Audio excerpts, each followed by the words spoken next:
Bonjour, moi je suis Hamid Seylani, cofondateur et associé de Champiloup. En fait, Champiloup, c'est une entreprise solidaire d'utilité sociale qui produit de pleurotes et de shake. Ici à Saint-Martin-d'Hères, on a réaménagé un parking souterrain désaffecté en champignonnière où on va produire nos propres substrats avec la production de pleurotes. Le projet de renouvellement urbain du quartier Renaudie-Chambertin-la-Plaine a démarré en 2005-2006 avec le grand projet de ville, puis l'ANRU 1. Dans le cadre de l'ANRU 2, on s'est vraiment recentré sur le QPV avec une stratégie de réoccuper les locaux vacants, les pieds d'immeubles.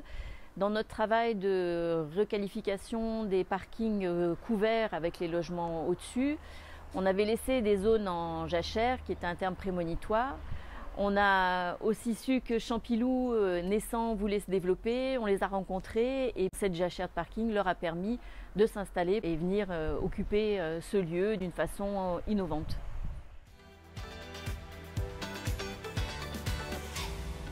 Le cœur de notre projet, c'était de fabriquer nos propres substrats pour relocaliser cette production en amont et réduire de 20% notre bilan carbone. On avait besoin d'un local plus vaste et mieux aménageable. Et l'opportunité s'est présentée avec la ville de Saint-Martin-d'Hères de s'implanter dans un parking désaffecté depuis plusieurs années, un parking de 1000 m² au cœur du quartier Renaudie, idéalement placé sur la métropole puisqu'il est à 2 km de notre première champignonnière et c'est à 2 pas de la rocade. Du coup au niveau logistique c'est vraiment facile.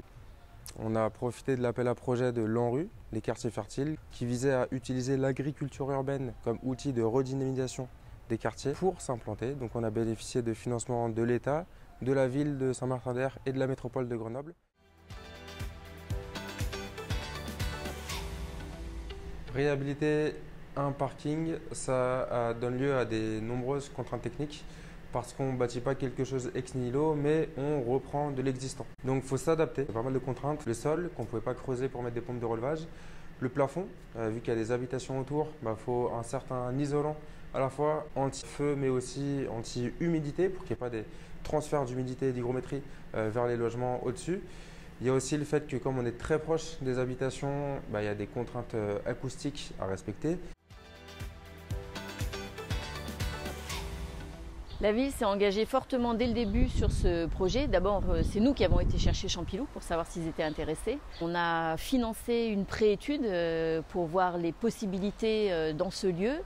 Et on a accompagné Maxime et Hamid sur les écritures des projets pour répondre à Quartier Fertile et chercher d'autres financements auprès des acteurs de la politique de la ville qu'ils ne connaissaient pas.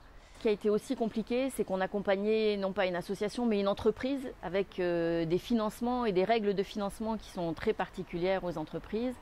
Donc il a fallu se former, se renseigner et persuader aussi tout le monde que verser des subventions aux entreprises, c'était possible en supplément de l'ANRU pour accompagner ce projet.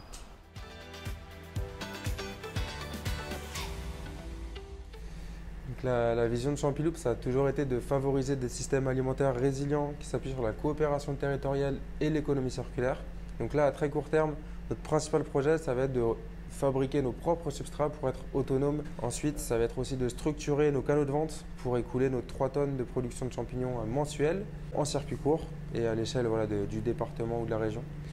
Et ensuite, de peu à peu, structurer des partenariats avec des entreprises locales à la fois sur la partie alimentaire de Champiloup, mais aussi essayer de développer des espaces de recherche sur la dépollution des sols ou les mycomatériaux, des innovations qu'on peut faire avec le mycélium.